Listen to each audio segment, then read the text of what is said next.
రాష్ట్ర ప్రజలకు నేను ప్రమాణం చేసి చెప్తున్నాను, నేనేం తప్పు చేయలేదు. నన్ను హ్యాబిచువల్ అఫెండర్ అని ప్రభుత్వం అంటున్నది. ఏంటిది హ్యాబిచువల్ అఫెండర్?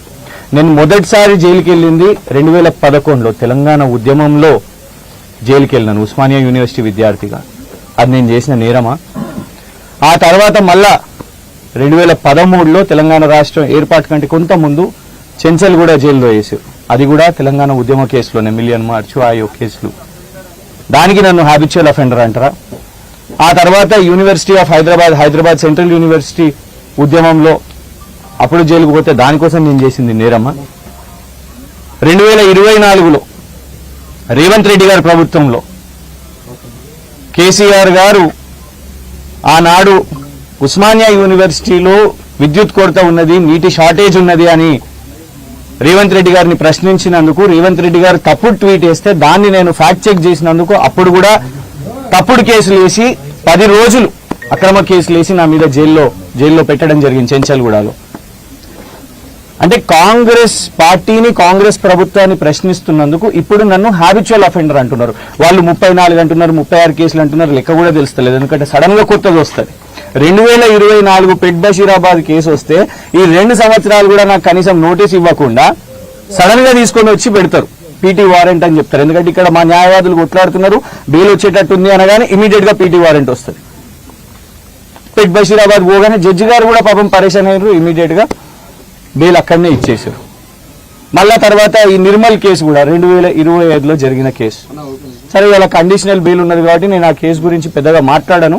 కానీ ఒకటే చెప్పాలనుకుంటున్నాను, నేను వేసిన ప్రతి ఒక్క కేసు కూడా, ఈ 34 కేసులలో కూడా ఒక్క కేసు కూడా ఎవరు సామాన్య ప్రజలు కాదు.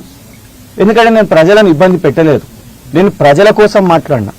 వేసిన ప్రతి దాంట్లో కూడా complaint. PCC president Mahesh Kumar Goud గారు ఒక కేసు, సీతక్క గారిని మొన్న నేను అంగన్వాడీ మొబైల్ ఫోన్ల కాంట్రాక్ట్ లో సిబిఐ విచారణ చేయండి అని అడిగిన. నేను వారం రోజులు అది అడిగేసరికి కథం, నువ్వు వారం రోజులు నన్ను ఇదే అడుగుతావా అని 16 రోజులు జైల్లో పెట్టిన పరిస్థితి.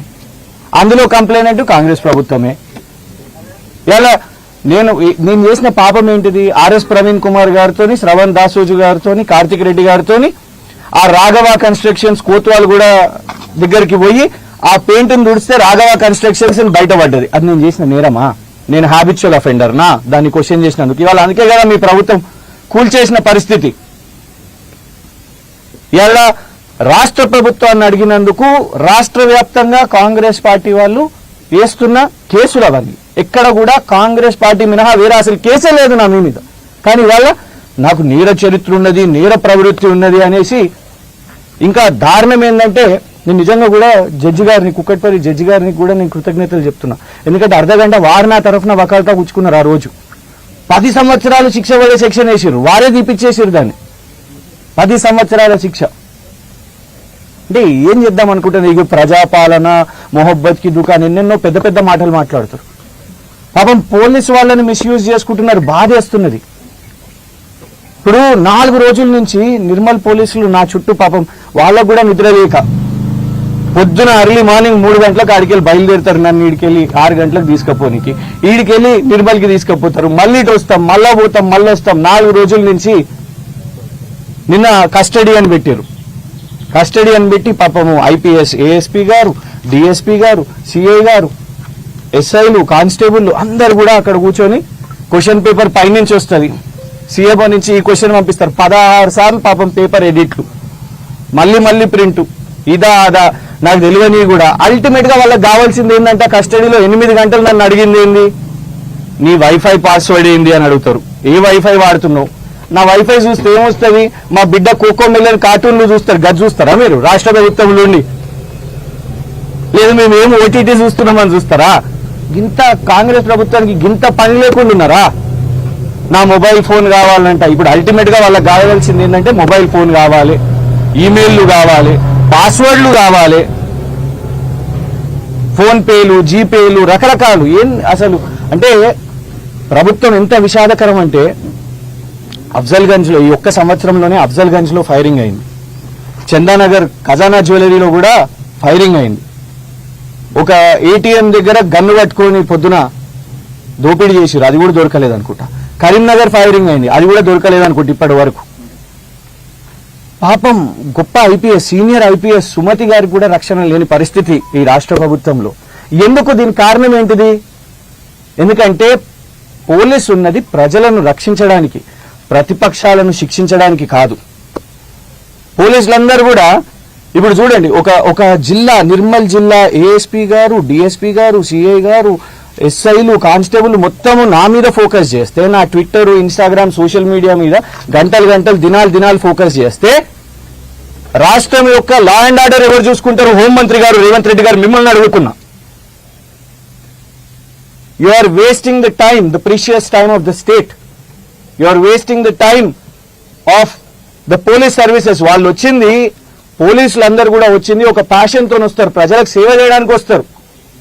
పాపము సిఐ గారితో, నిర్మల్ సిఐ గారితో కూర్చున్నప్పుడు చూస్తున్నా, నిన్న ఒక్క రోజులోనే ఒక 4 సంవత్సరాల అబ్బాయి మీద కారు, ఒక మహిళ కిడ్నాపింగ్ కేసు, బైన్సాల్ ఏదో ఇష్యూ, ఇన్ని ఇష్యూలు. కానీ ఆయన డ్యూటీ ఎంత పాపం నా చుట్టూ చేస్తున్నాడు. బీఆర్ఎస్ సోషల్ మీడియా ఏం చేస్తున్నది అని అంత ప్రెషర్.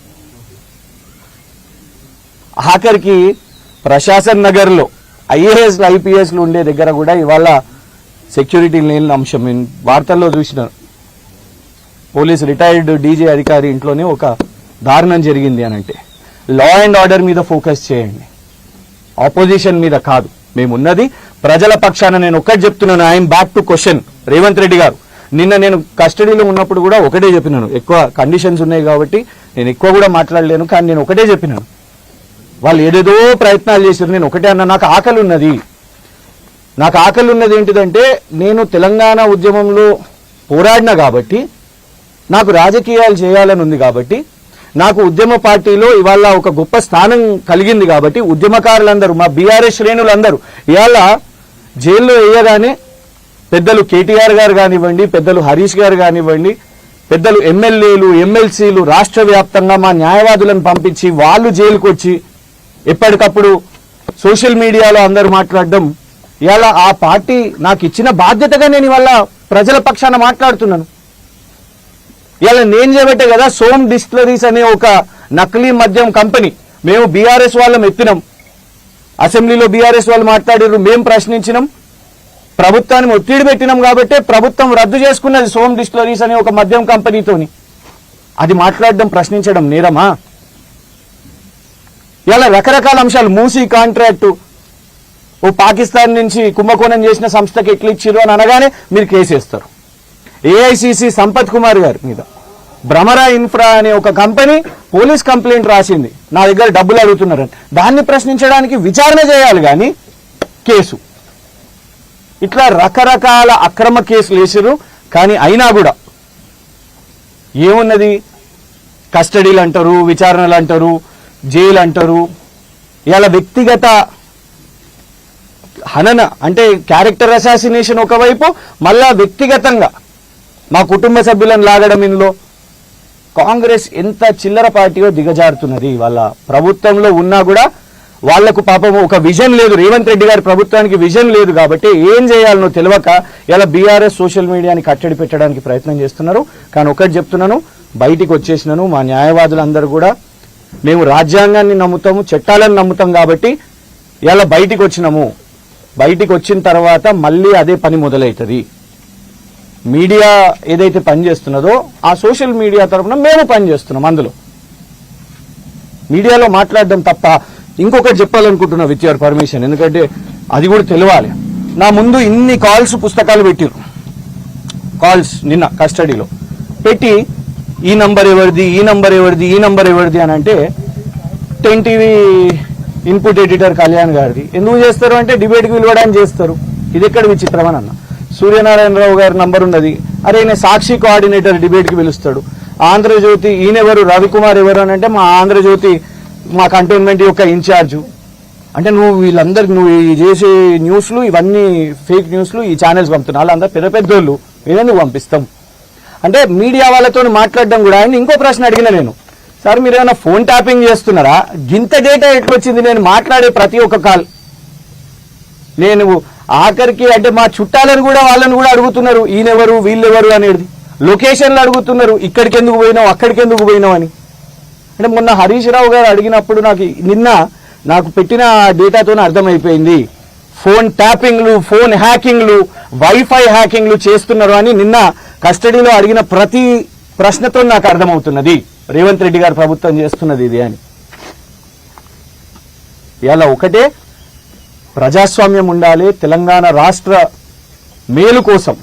అది రైతుల అంశాలు కానివ్వండి, ఎందుకు SSC paper leak, Nakrekal SSC paper leak పత్రికల్లో వచ్చినాయి, దాన్ని ప్రశ్నించడానికి 3 కేసులు.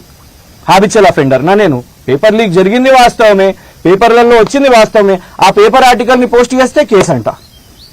యూనివర్సిటీ ఆఫ్ హైదరాబాద్ లో చెట్లు నరికేసింది వాస్తవం కాదా? సుప్రీంకోర్టే ముట్టికాయలు కొట్టింది వాస్తవం కాదా? దాన్ని అడిగినందుకు 4 కేసులు అంట. దానికి నేను హ్యాబిచువల్ అఫెండర్ అంట. ఒకవేళ మీరు దీన్నే హ్యాబిచువల్ అఫెన్స్ అని అనుకుంటే సరే, నేను ప్రశ్నిస్తూనే ఉంటా, మీ ప్రభుత్వాన్ని ప్రశ్నిస్తూనే ఉంటా. రేవంత్ రెడ్డి గారు దీనికి ఏదో నేను భయపడిపోయినా అని అనుకుంటున్నారు కావచ్చు. బీఆర్ఎస్ వాళ్ళం ఇవ్వడం కూడా భయపడం. మేము కేసీఆర్ గారి శిష్యులం, ఉద్యమం నేర్పించారు వారి రాష్ట్రంలో అందరికి ఉద్యమం నేర్పించారు. ఉద్యమం కొనసాగుతుంది. జై తెలంగాణ, జై కేసీఆర్.